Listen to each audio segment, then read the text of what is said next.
Pagdating naman sa mga linyada, halimbawa, papangalanan mo yung linyada mo na ganito. Tulad siya, may mangyang dom ka. Ano ba talaga dapat ang characteristic na pwede mo na pangalanan ng nasarili mong ano tong manok na to? Hindi pa po pwede, itanong ko lang bukod doon bago may pagpatuloy, hindi pa po pwede pag bumili ako niya ng anak.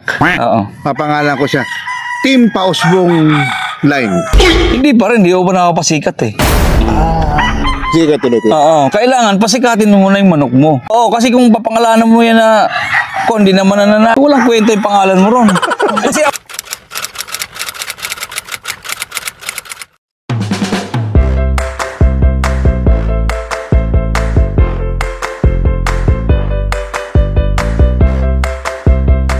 welcome back mga kayami! Welcome back to my YouTube channel! Another farm visit tayo mga kayami for today's vlog. Andito po tayo ngayon sa Rough Game Farm na matatagpuan po dito sa San Jose del Monte, Bulacan. So this is the second time po na magpa-farm visit tayo kay Sir Rough. So update lang po. So ganun pa rin, magkakaroon po tayo ng interview at pagpapakita po ng mga manok. Of course, hindi po tayo nag-iisa, lagi po natin kasama ang Team Pausbong!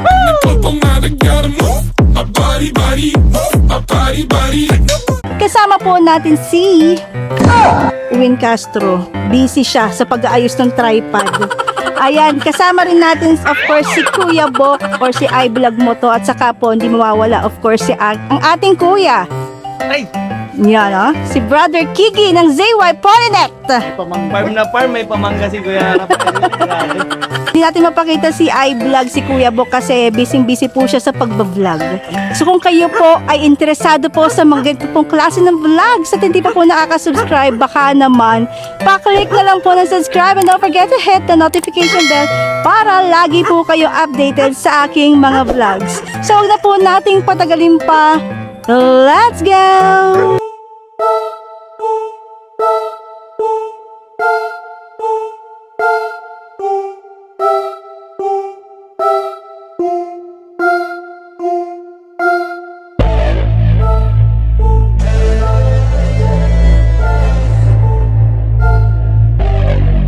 ako po si Roswell Periol ng Rough Game Farm at welcome po kayo dito sa farm ko. Dito sa San Jose del Monte, Bulacan.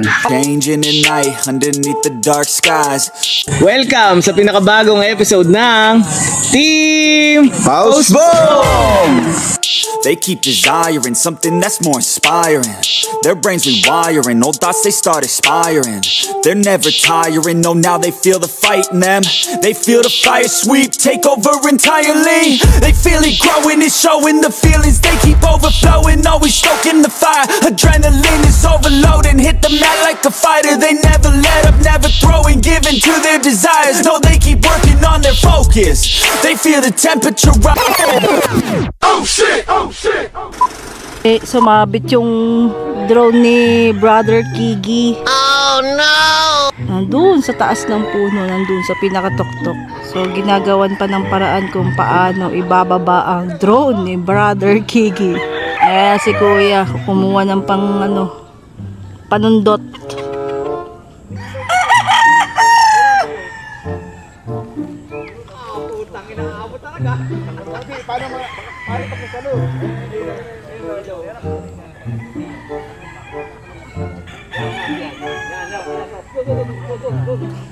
Yan na.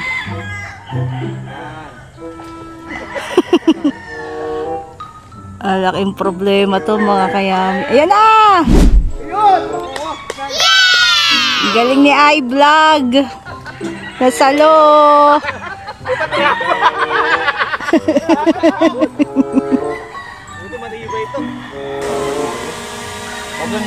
Yun gumagana pa. All goods ang ating drone. Welcome sa pinakabagong episode ng Team Pausbong! At nandito tayo ngayon sa San Jose del Monte, Bulacan. Kasama natin ang buong miyembro ng Team Pausbong. Ay, wala pala si Kuya Ricky. Wala ba? Hindi Kuya Ricky, shoutout sa'yo. Busy. Yan, ako nga pala si Kuya Book, iVlog Moto, tsaka sa ating Facebook, Daphne Dokila. At syempre, ang inyong lingkod, Win Castro at Win Castro TV at Manong Win. Pangatlong channel ko, abangan niyo yan. Dami Siyempre, kailangan yun. At ako naman po ang inyong lingkod, yours truly, Yams TV, at ang aking panibagong channel, Yams TV. Sorry, nakalimutan ko. Ako rin pala. Ang Facebook ko ay Kigi at ang YouTube channel natin ay Kigi TV. Napakalupit na co-host natin yun. Si Kuya. And yun, welcome po kayo dito sa farm ko. Yan, mini farm namin dito sa San Jose del Monte, Bulacan. And ako nga po pala si Roswell Periol ng Rap Game Farm. Roswell Ferriol pala, kara ko Rap Ferriol lang. Roswell. Roswell. Oh, kundo na ba? Mahal mo yan. Actually, mga kapatid, ano to hindi na to bago sa atin kasi nanggaling na tayo dito. Kami din nagtatanong sa akin kasi kung paano magsimula yung mga bago. Kung kayo po ay gusto nyo magsimula ng pagmamanok, yun lang yung masabi ko, magsimula kayo sa tama. Kumbaga, sa madaling salita, bumili kayo ng materyales na maayos. One of the reason ko bakit tayo pumasyal dito kasi si paring Kigi gustong makita yung farm mo. Yun. Pwede. Kumbaga update lang tayo. So, paring Raf, kumusta na ba yung farm natin ngayon? Update natin. Ayan, yun wala naman tayong bagong update dito sa farm ko dahil yun pa rin yung mga bloodline kong ginagamit dito. Kung ano yung pumunta kayo dito, yun pa rin yung mga bloodline na ginagamit ko. Although nagre-repress ako ng mga bloodline ko pero same bloodline pa rin. Napakasarap sa mata ng mga nakikita ko dito mga estudyante ni Kuya Rap. Kaya ito na yung pangarap ko na natupad na nakapunta na ako sa farm ni Kuya Rap. Ba ang sikreto ng pagbibreed, pagpili mo ng mga manok? Sa paghahanda naman ng manok, ganun pare-paras lang naman kami mga breeder. Kaya lang, ang pinagkaiba nga namin, yung bloodline kasi namin is tagang yung mga subuko na yung mga bloodline ko.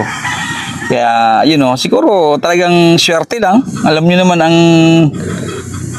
ating industriya, yan ay swerte-swerte lang. Pero sa ang swerte ko, pinakaswerte. Ano? Pagdating naman sa mga manok, Kuya, nag-out ka pa rin ng mga manok mo rito? Oo, nag-out talaga ako. Kasi sa totoo lang, hindi naman tayo pwedeng hindi mag-out. Kasi alam mo kung bakit. Hindi natin maituloy-tuloy yung farm natin kung tayo hindi mag-out. Kasi kung tututok lang tayo sa mga event, hindi naman laging swerte. Hindi naman laging Pasko. Diba? Naalala nyo nung expo, sold out agad. Oo, nung unang namin, sold out talaga kasi pinakyaw nung kilala ko. Isa pa lang yun, no Kuya Rap? Hindi, pero yung nakita kita noon, sabi mo, wala. Di ba nung una? Wala na. Yung pala, yung ibig sabihin wala ka wala bumibili, yung pala wala na natira. Ano pinaka-mabenta mong bloodline dito, boss? Halos lahat naman bloodline ko ito. Oo. Pagdating sa mga linyada, boss Kuya Rap, kinaklasify mo pa ito, class A, class B. May difference ba sa presyo pag nagbenta ka ng mga ganong class? Akin walang class A. Kasi alam mo yung bloodline yan, yun din lang eh. Kung ayaw nila yung manok na yun, hindi, okay lang sa akin, walang problema. Kasi dito sa akin halos yung mga iniiwan ko na yan ay sineselect ko na. Sinasabi rin sa akin yan ni Doc na lagyan ko rin ng mga class A kasi yung mga Classification. mababa yung bumili, mga ganun. Kasi bakit ikaw magbibenta ng mga class A parehas naman bloodline yan? Saka sila rin mismo mamimili dito sa farm niyo, boss. Sila. Tsaka hindi ako natatago dito ng mga bloodline. Kasi pag nakikita ko yung manok mo, lalo sa exam, yung linyada yun, Kuya. Parang mayahin nga tayo. Yung Gilmore namin. Kasi ang pagbibreed naman kasi hindi man dapat basta ka na lang magbreed eh. I-breed mo agad. Dapat pag-aralan mo kung ano yung bloodline na nakalagay sa kanila. Kasi iba na yung lalabas doon pag breed nyo yan. Iba. Pagdating naman, Kuya Rap, sa pagbibreed, may limit ka ba kung ilan lang yung pwede mong i-breed ngayong season na to? O bahala na? Sa akin wala nang limit eh. Basta kaya. Hanggang ngayon tuloy pa rin ang breed ko. Kasi diretso talaga. walang natitira sa akin eh. Walang natitira sa akin. Kasi day old pa lang sa akin, inuubos na. Ay, ibig sabihin nagbibenta ka rin ng day old? Oo, day old. Ina-out ko na yan. Basta meron nag-PM sa akin, sige, binibigay ko. Kaya ba't nang huli, walang natitira sa akin eh. Di ba talaga? No? Hindi, ito, kwento ko lang kasi ako nag-grab ako. Akalain mo yung nangangalakal na napadaan, nagchismisa sila nagbebenta ng sigarilyo. Yung pala tambay sila sa Santa Monica. Ang pinagkukwentuhan ikaw. At chismisin ha. Ay, tawag sa'yo. Tikoy. Tikoy. Oo, Tikoy. Bakit pala Tikoy, Kuya Rap? Hindi, yun talaga negosyo ko dati. Nagbibenta ka ng Oo, yun talaga negosyo ko, Tikoy. Doon ako nakilala. Pare, tirador daw ng Santa Monica to si Sir. Kaya nga sabi ko. Naglalakad doon na nakaano minsan 2-piece Pinagulat lang talaga ako siya pinagkukwentuhan. Kaya nga nang lumapit ako, boss, pa-soft drinks nga. Sino si Tiko? Yung SMG, malupit doon. Ano ba yung tamang pagkondisyon ng manok? Sa kondisyon kasi, hindi ko alam eh. Kasi yung tao ko nakakaalam. Asa yung... Oo, siya. Dati nakakondisyon din ako kasi nag-seminar ako sa conditioning. Ngayon, iba na kasi yung pinag-seminar kaysa ngayon. Kailangan kasi bawat henerasyon dapat naiiba yung mga yung mga pagkondisyon. Nag-iiba-iba rin pala siya. Oo, iba-iba. Hindi. Okay. Kaya sa mga kaibigan natin na bago pala nakapanood sa atin na alam ko naman halos lahat kilala kayo, Sir. Pero sa mga bago na una kayo makikita sa channel natin, tanong ko lang, Sir, ano-ano ba yung mga linyada na nandito, Sir? Ayun, yung mga linyada ko naman dito, yung nga, number 1, yung Mangyandom ko. Tapos Gilmore, tapos John Bishop. Tapos yung sweater ko, tapos rounded. Sila 5. May mga viewers tayo na siguro hindi napanood yung una. So ito, ulitin ulit natin to. Paano ba nagsimula si Kuya Rap ng Rap Game Farm? Ayun.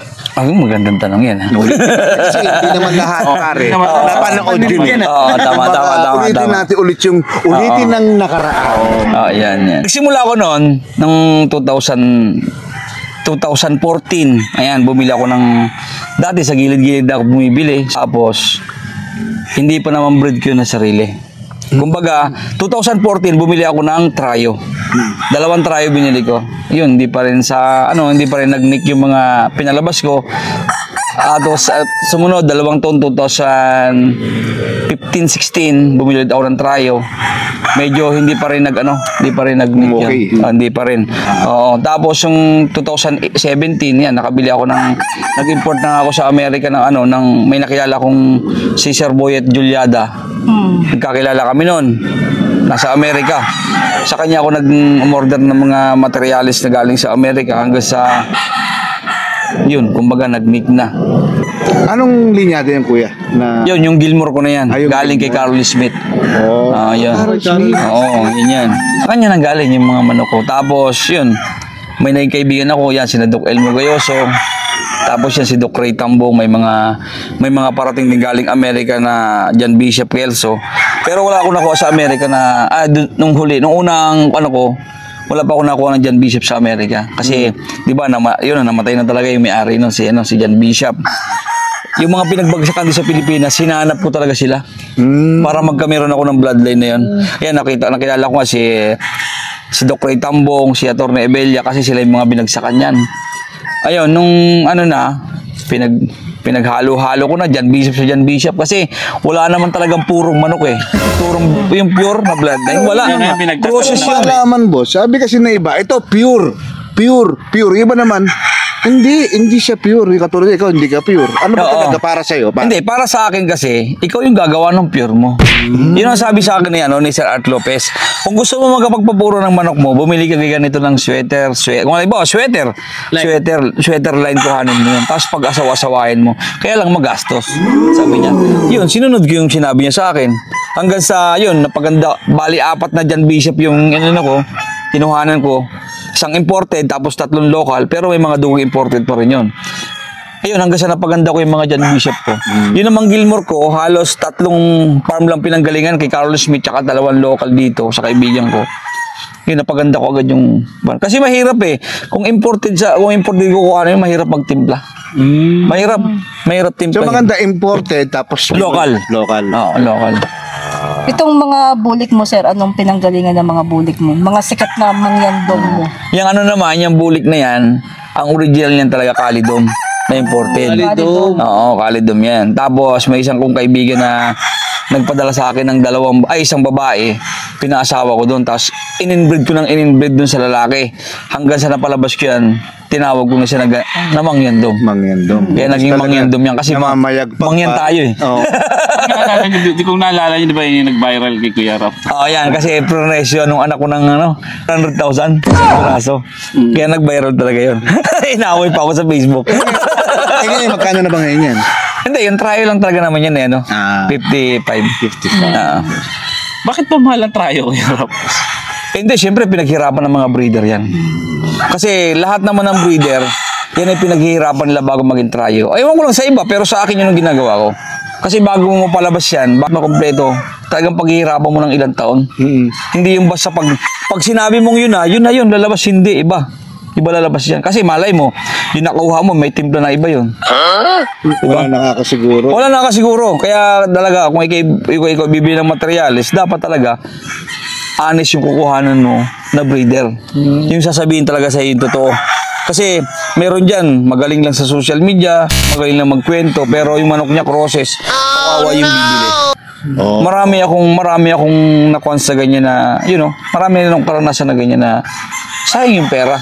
Kasi noong unang bili ko ng materialis noon, talagang trial and error nangyari. Ilang taon mo bago napalabas talaga? Hindi, isang taon lang palabas ko. Ang gagwapo talaga, sobrang gagwapo. Ang So, masakit. ibig sabihin, hindi rin talaga ganun kadali talaga na magtimpla ng mga manok. Talagang ikaw mismo, hahanapin mo yung tamang talaga. Oo, hindi man porket yun ay nabili mo kay Halimbawa kay Kuya Kigi, sikat. Hindi porket binili mo sa kanya, maganda yung lalabas sa'yo. Hindi. Kaya yung sasabihin ng ibang breeder na isasalang mo na lang yan tapos maganda lalabas. Hindi lumabas. Kaya mahirap yun eh. Kaya ako honest ako sa mga kumukuha sa akin. Kung ano yung timpla sa akin, sinasabi ko. Wala lang masama ron eh. Tama. Kasi, surtihan lang naman yan eh. Pagdating naman sa mga linyada, halimbawa, papangalanan mo yung linyada mo na ganito. Tulad siya, may mangyangdom ka. Ano ba talaga dapat ang characteristic na pwede mo na pangalanan ng na sarili mong tong manok na to? Na ito, rap period rap sweater, rap ganito. Ano masasabi mo sa ganun, Kuya Rap? Anong basihan? Hindi, kasi ako, pinangalan ko yan sa akin dahil tagang i-develop ko siya ng maayos. Hindi Kasi ba po pwede, Kuya Papo? Tsaka sinubukan ko. Hindi ba po pwede, itanong ko lang bukod doon bago may pagpatuloy, hindi ba po pwede pag bumili ako niyan Oo. ng anak, Oo. mapangalan ko siya, Team Pausbong Line. Hindi pa rin, hindi ko pa nakapasikat eh. Sige, tuloy ko. Oo, kailangan pasikatin mo muna yung manok mo. Oo, kasi kung papangalanan mo yan na hindi naman walang kwenta yung pangalan mo ron. Kasi ako nung ako'y nagbago ako nag-out ng mga yan. Talagang ilang taon ako, 2014, 15, 16, 17, 18, 19, 20, 21, 22. 8 years. 9 years ako. 9 years. Talagang 9 years kung itiranay lahat ng bloodline ko. Dinidevelop mo talaga. Oo, August 2023, 24, ayan, nagbenta na ako niyan. Mga ilang taon bago mo pinangalanan, Kuya Rap, na mangyan? Ano lang, 2 taon pa lang yung natawagan kong mangyando. Nung nakilala na ako sa... Tapos mas lalong pumutok yan nung nag-viral. Oo, nung nag-viral. At saka nakita naman lang sa FC, talagang yung mga bully ko na yun. Kung sa madaling salita, hindi ka pala talaga basta-basta nagpapangalan ng kung wala ka pang naipapakitang talaga. Oo. Senaryo lang naman, pwede ka magpangalan pero sa mata ng iba, magiging kakatatawa ng Oo. Di ba? Kasi wala ka namang wala ka namang napatunayan. Papangalanan mo ng ganyan, di ba? Ganun pala yun. Buti na lang pag nagkamanok tayo, hindi ko lalagay Win Castro Line. Kasi yung balak namin, pagka Buti may salamat, sisiw kami, kasi Kuya Rap, bibiroan kasi. papangalanan namin na, ito, Team Pausbong Line to. Kaya lang namin na itanong yan. Ngayon lang naman Kaya yun. namin tinanong, Kuya. Ngayon, may okay. farm na kasi ang Team Pausbong, Kuya Rap. Baka nagsisimula. Tama yun, tama yun. Kaya tinatanong nila ngayon kung ano yung mga pwedeng maging gawin nilang option pag nandun na sila sa farm. Ito naman Kuya Rap, syempre si Kuya Rap, syempre may iniidolo yan. Kasi ngayon siya iniidolo ngayon ng mga magmamanok eh. Kuya Rap, sino ba iniidolo mo dati? Wala naman akong iniidolon dati. Basta gusto ko lang bumili sa kanya ng manok, okay na sa akin yun eh. Kasi, alam mo sa totoo lang yung mga idolo sa pagmamanok. Pag nasubrahan ka ng idolo sa pagmamanok, halimbawa, idolo mo si ganito. Si Tintoy. Tapos, pinus mo siya, Mawawala. Sasama yung loob mo eh. Sasama yung loob mo. Kasi nga Diba? na-expect. Tingnan mo ako, sa totoo lang siya, si B-Boy, gusto ko yung ano niyan, yung puti niyan, pero hindi ko siya in-idol. At saka wala pa ako naging manok ni Sir B-Boy. Wala pa ako, never pa ako nakakuha sa kanya kahit isang beses. Ginawanan ko yan, si Atty. Belia, si Lance De La Torre, yan si Ma'am Grace Season, yun, kilala siguro niyo yun. Ayun, sa kanila, tapos si Doc Ray Tambong, yung mga kinuhanan ko. Tapos si Mayor Ret Angar, nakakuha rin ako sa kanya. 3 tryon ako sa kanya. Okay, Art Lopez. Saan kumuha? Oh, limang tryon ako sa kanya kay Sir Art Lopez. Kaya medyo kumuha ko ng white touch sa kanya. Pero nakita wala naman ditong white touch. Wala na, meron diyang isa nasa bahay yung broodcock ko. Kaya lang talagang matanda na yun. Pero hindi na sa kanya yun, sa aking ano na yun. Dinevelop ko na. Hanggang ngayon, kaya pa pinag-aaralan mo pa rin yung mga pagdating sa crosses. Oo, hindi pwede na kailangan taon-taon talaga pinapag-aralan mo yan kasi alam mo kung bakit. Taon-taon nag-iiba yung lumalabas kasi maraming gumagaling mag-breed, maraming na nag-breed. Ay pag nakaharap mo sila yung at yun pa rin. Durog. Baka kailangan talaga itimpla mo ng sarili mo. Ngayon, pag nag-nick yun, ay huwag mong tanggalin sa farm mo. Ano yun? Talagang walang Pinapag-aralan. Hindi po pwede yung pag gusto mong i-breed yun agad. Talaga number 1 yung kailangan pag-aralan mo yung tsaka may listahan ka dapat. May mga bago ba kayong dinidevelop ngayon? Oo, meron. Susubukan ko kasi niregalo sa akin yung nanay niyan. Ano naman yun? Baka pwede may share. Kanawa yun. Kalawan. Oo, tinimplahan ko ng John Bishop po. Ewan ko nung lalabas dyan. Oo. Yung John parang Bishop. gold. Oo. John Bishop yan. At ano pa ba mga bago nating linyada dito, Kuya Rap? Wala na, yan lang. Ito lang, Yan lang, kanawa yun lang. Yan, siyempre, malapit na ano. Oo, Pala sa Kuya Rap, paano ka naman mag-handle ng mga tao rito? Yun.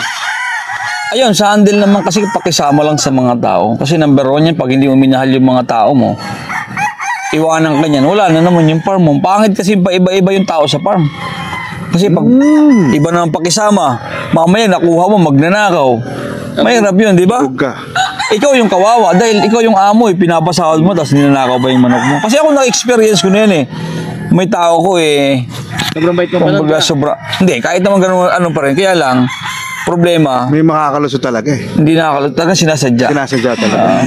May ano ka rin sa mga... Oo, kaya yung mga tao ko, at saka ayaw ko sa tao ko dito yung iba-ibang probinsya. Dapat Isang probinsya lang. para magkakababayan Oo, kasi hindi magkakasundo yun eh. Hindi magkakasundo. Number 1 yun. Ay pag sa farm, hindi na magkasundo yung mga tao mo, mag-aawa yan. Magkakampi-kampi. Hindi mo mawala Parang din sa yung bilibid Inggit. pala yan, kung gano'n, no? Ha? Iba-ibang dito. Iba-ibang sa gang. mga Ilocan. Oo, yun. Mahirap yun. Mahirap Tama yun. naman. Yung kami, dito kami sa Samaang Pogi. Siyempre, yung kilalang ni si Bustoyo, yan, yung Bustoyo. Yan, matagal na sa akin yan. Tagal na ito ni. Nakikita ko na to dati pa. Nung Tagal na sa akin pa. Sikat na sikat si Bustoyo. Oo, Wala pa si Bustoyo na yan eh. Konting lingon pa lang niya ni Bustoyo. Talagang mapangiti ka na eh. Naglagpanti ka talaga kay Bustoyo. Napakagwapo. Siyempre, Team Postbong may tayo eh. Kung naniniwala ka ba, Kasi tinusubukan namin kasi tinatantosan namin kung sino farm yung may ganito, yung mahilig maniwala. Tanong mo pare. Naniniwala ka ba sa mga pamahiin, Kuya Rap? Ayaw naman. Dalawa na! Nagpamahinga, totoo yan. Kasi wala lang masama kung susundin ninyo. True. Paniniwala ang pamahin, bigyan nga po kayo ng example. Paano pamahin ba? Sa manok. Wala naman ako eh. Wag lang ako makasalubong ng yung ililibing. Subok ko na yan. Kahit yung hindi iatid ko na sila, tapos ako papunta na sa boss, may nakasalubong ako. Bumabalik ka? Kahit ilang beses yung sinubukan, pero lagi kami Oo.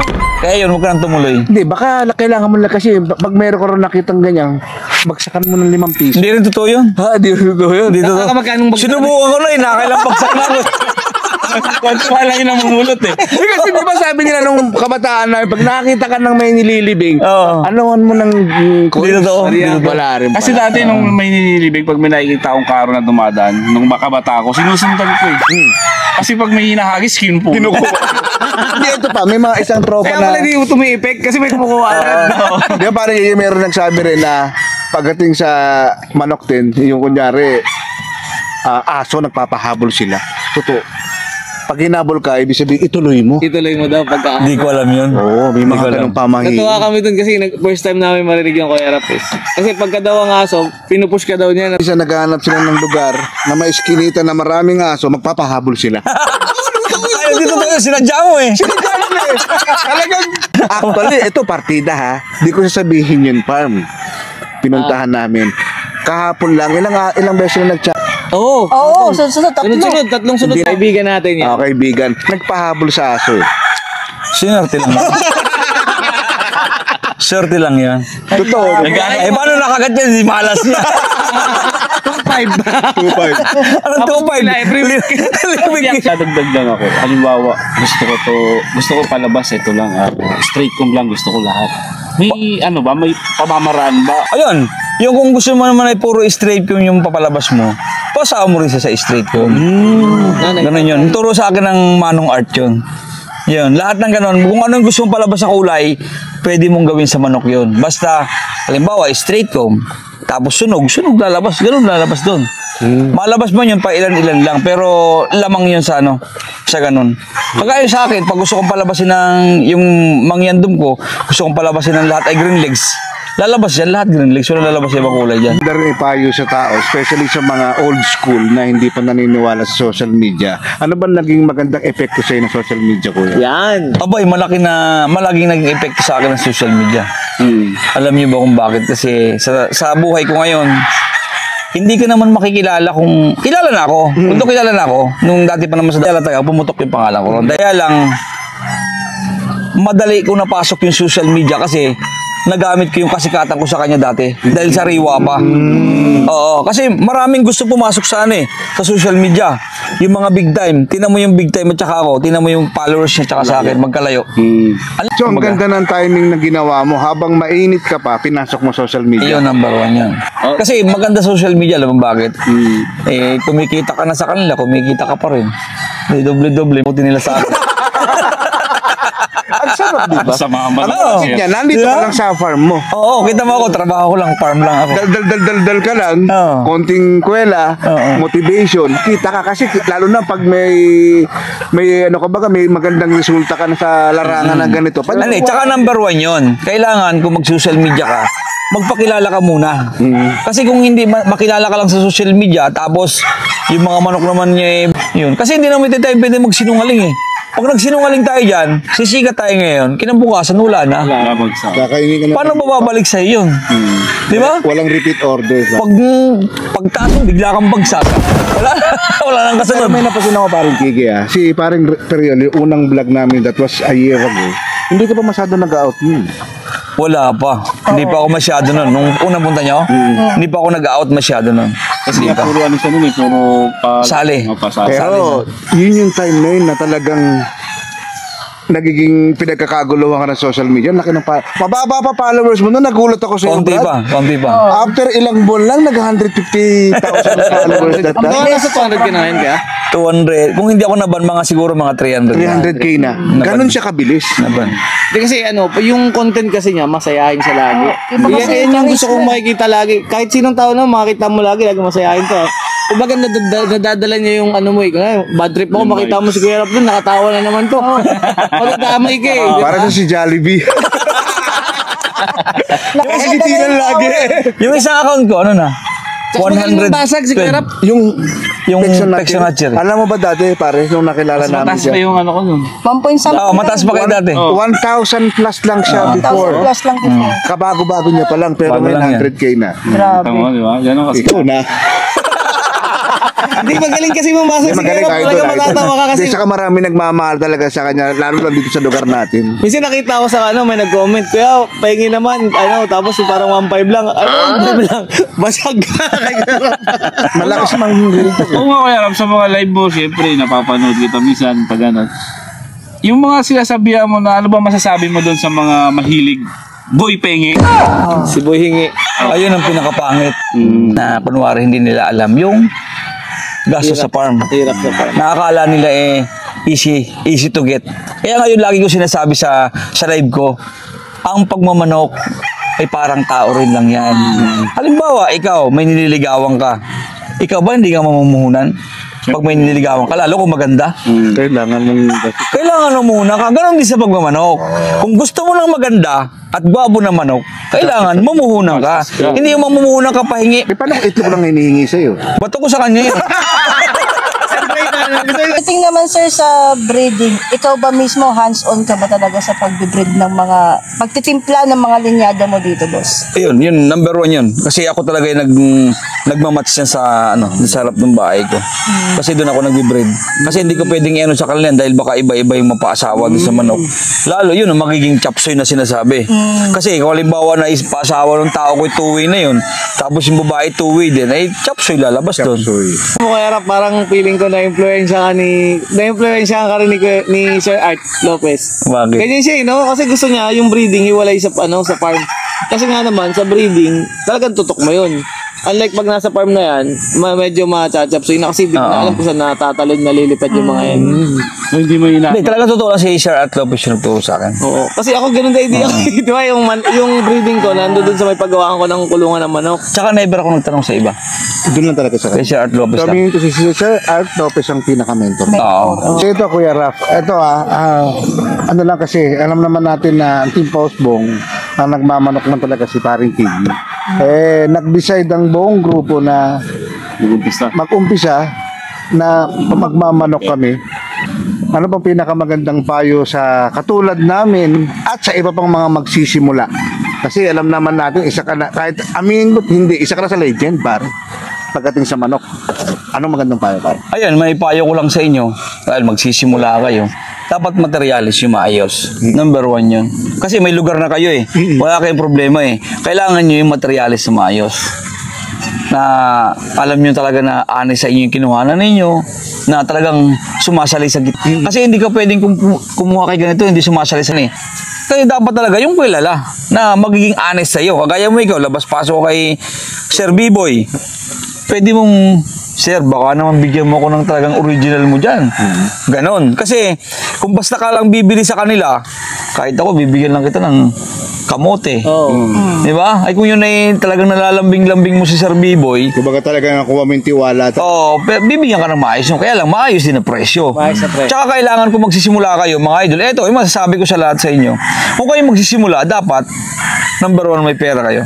Kung malapit naman kayo sa San Jose, Bulacan, sa may tapat ng SM, syempre pwede nyo rin puntahan yung poultry supply ni Sir. Saan ba malapit yan? Yan po, dito po sa harap ng SM. Makita nyo po doon, Rap Poultry, Rap Poultry Supply. Tama, Rap Poultry Supply. At syempre, kung galing naman kayo sa norte at nauuhaw kayo, pwede rin kayo dumaan sa kanilang milk teahan. Ano ba? Ay, syempre naman.